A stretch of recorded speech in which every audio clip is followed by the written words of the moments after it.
These Apple leaks are getting out of hand. Just a few days after my last report, there's a litany of new reports. In particular, Apple's 2020 iPhone lineup will now consist of 5 iPhones. Instead of the 4 earlier rumored, Apple is adding an additional 6.1 inch, and I've got the details here. Also an iPhone 9, which is going to be the SE2 technically, and the 2021 iPhone, Apple is removing the port. We're not even getting USB-C. They're going straight to a portless iPhone. The future is now, baby. Apple is not holding back in any way, and they're not afraid of change. Also, I'd like to say I'm doing a giveaway today. 5 AirPod Pros to celebrate the launch of our case. We're doing pre-orders on January 1st, and I couldn't be more excited. It took us almost a year to get here and about to launch. So to win one of those, you're going to follow Everything Apple Pro and Phone Rebel on Instagram, links below. Drop a like and a comment on the latest post, and that's how you can win one of those. All right, let's get into the leaks. Let's begin with our legend, Ming-Chi Kuo. He's dropped a new report on Apple's upcoming 2020 year and 2021. It really starts to get crazy at that point. So instead of 4 iPhones, Apple will be launching 5 iPhones in 2020. So starting the year off in March with the iPhone SE2, which we're actually now hearing about from Maka Takara that it will be called the iPhone 9. And that makes ridiculous sense. I don't know why we couldn't have guessed that earlier, but the iPhone 9 actually makes sense as it's a successor to the iPhone 8. It'll look almost identical to it, aside from some internal changes with the logic board to accommodate for the Apple A13 and the updated LCP antennas. It'll basically be the iPhone 8 body, so it makes sense to succeed it with an iPhone 9 label. Now, Ming-Chi Kuo is confirming that one is happening again in March, so in Q1 of 2020. And as for the other models, which will be launching in the fall, all of them will support 5G technology. The difference between them will be camera technology. So Apple will be launching a 5.4 inch, 2 6.1 inch models, and of course the huge 6.7 inch model. Now, Ming-Chi Kuo details that the Pro models will be the 6.1 and 6.7 inch. So the 5.4 inch will not be a Pro model any longer. Apple is separating the lineup here, and then of course the base model 6.1 inch will not be a Pro model either. It's interesting now that Pro will go to a larger phone size, between 6.1 or 6.7 inches. You will no longer be able to get the same features on a smaller phone. It's an all-new strategy for Apple, and the 5.4 inch will now have a dual lens camera on the back. It's going to be Apple's smallest iPhone in quite some time, but it will not be their best iPhone they're releasing in 2020. So in order to get the rear 3D sensor and the triple lens cameras, you're going to have to go with the 6.1 or 6.7 inch iPhone 12 Pros likely. And looking past that, in 2021, Ming-Chi Kuo reports that the follow-up to the new redesign in 2020, at least one of the iPhone models, the high-end model, will not have a Lightning port whatsoever. Apple will be releasing an iPhone with no ports for a true wireless experience. This is coming from Ming-Chi Kuo, so there's certainly weight there. We've heard this rumor also from Ben Geskin that Apple is looking at ultra-wideband technology to replace the Lightning port eventually, and now it seems it's happening sooner than later. I would have never thought that 2021 would be the year, but it looks like Apple is confident in their technology. It's likely 2020 iPhones will upgrade the wireless capabilities even further, wireless charging, so they're confident enough to remove that port. And what's strange is they're not doing it on the entire lineup. Just on one high-end model. Is Apple not confident enough that people will like that? Or is it that they had to remove the port to make room for some new technology on the 2021 high-end iPhone? I guess we'll see.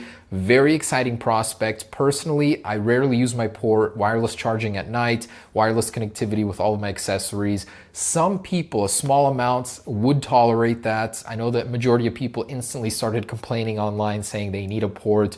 We're not ready for this future, but people said that about the headphone jack too, and then everybody adjusted. So we'll see how that unfolds, but it's interesting that it's happening sooner than later. Also, what's sad about that is that we're not going to be seeing a USB-C iPhone after all. There have been many rumors earlier in 2018 that in 2019, 2020, Apple would be switching over to USB-C.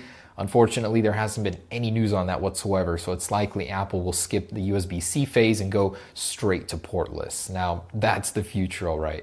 Now, Ben Geskin also raises a very interesting question. Since Apple will not have any ports on this phone, in the box, will we see a wireless charger with Apple's branding on it and possibly AirPods? The rumor that Apple will be including them in the box sort of makes sense now because you don't have anywhere to plug in your wired lightning earpods. So AirPods kind of makes sense still, or knowing Apple, they'd likely not have anything at all in the box and just lower the price or keep it somewhat reasonable. Okay, that's a joke. It won't be, but they likely will not have anything in the box and you'll just buy it separate if you want it. And lastly, in the report, Ming-Chi mentions Apple will be following up to the iPhone SE 2 with an iPhone SE 2 Plus model in 2021, likely the iPhone 9 Plus with what we just learned from Maka Takara. It will not have a home button. It will be a full screen display with a 5.5 or a 6.1 inch display and no Face ID system, meaning no notch needed on the top, but instead, very unusual for Apple, they'll be incorporating the Touch ID module into the power button on the side. That's very strange, but again, we've got time. We'll learn more about this device until 2021. It will likely be a budget end model. It would be cool though to see a no-notch iPhone, especially on a cheaper budget model like the iPhone SE 2 Plus. Man, I can't believe I'm even saying these things. Like, we're almost living in the future. How far Apple has come, man. I've been reporting on these leaks for so long, and it's crazy that they just keep happening. And we may see the resurgence of Touch ID in the 2020 iPhone as previously reported. Now, Economic Daily News is reporting that Apple has met with a touchscreen supplier, GIS, to discuss shipping an iPhone with an embedded fingerprint sensor as soon as 2020. And this would be using Qualcomm's latest technology. They just announced it. It's an ultrasonic fingerprint sensor that's 17 times larger than what you'd find in the Galaxy S10. 20 by 30 millimeters surface area, so you'd have more of an area to scan your fingerprint, but it wouldn't cover the entire surface of the phone, as earlier reports from Bloomberg, Barclays, and Ming-Chi have suggested. There's a lot of word regarding the fact that Apple will be launching at least one iPhone with a fingerprint sensor in 2020, and this is just the latest article to add to that list. So the lineup is going to be very, very interesting. Apple is separating their iPhones more than they have in the past, and it's likely that this technology could arrive on the 6.7-inch iPhone as a flagship standalone feature. And to add fuel to that fire, Ben Geskin is claiming in a tweet that Apple is testing an iPhone codenamed D53 with no notch whatsoever and with a vertical mute switch, a feature that was rumored for the 2019 iPhones, potentially could have been for the 2020 iPhones. He also says it's running an internal version of iOS 14. And this is coming from a source that leaked some iOS 13 stuff regarding the volume HUD earlier, so there's some weight behind it. Again, it's just rumors, but Apple, of course, is experimenting on an iPhone without a notch, and you'd hope it'd come sooner than later. But whenever it does, you know it's going to be beautiful. In an interview with PC Magazine, Qualcomm's president mentioned that their number one priority as a company is to help Apple launch their 5G iPhone as soon as possible.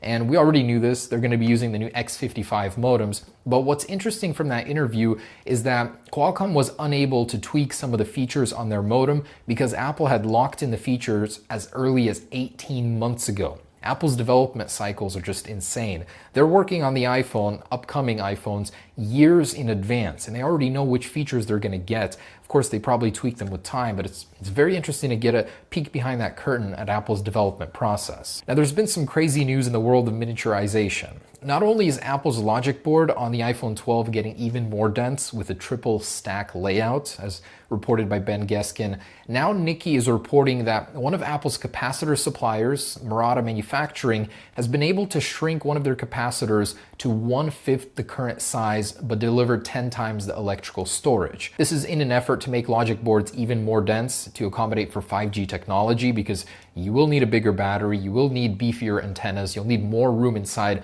many phones, and it's assumed that Apple will be using this technology in their upcoming iPhone. We've also got some iOS 14 news by Mark Gurman of Bloomberg. Apparently, Apple will be overhauling the way that they develop and test software internally to provide a better product for you, starting with iOS 14.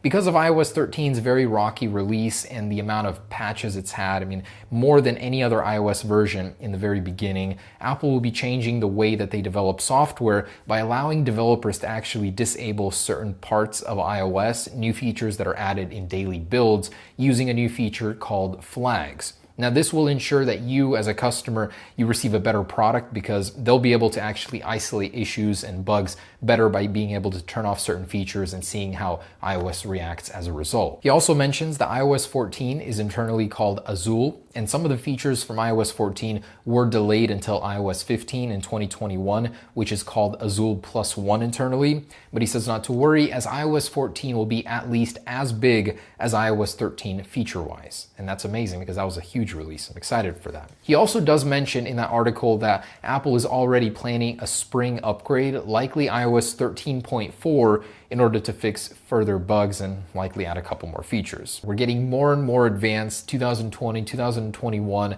and Apple is just not stopping this iPhone innovation train. I'm so excited for the products to come. All right, guys, so that's pretty much it. Remember, I am doing a giveaway. Instructions down below. Follow Phone Rebel and Everything Apple Pro on Instagram, and like and comment on the latest posts. All right, I'll see you guys on the next one. Peace.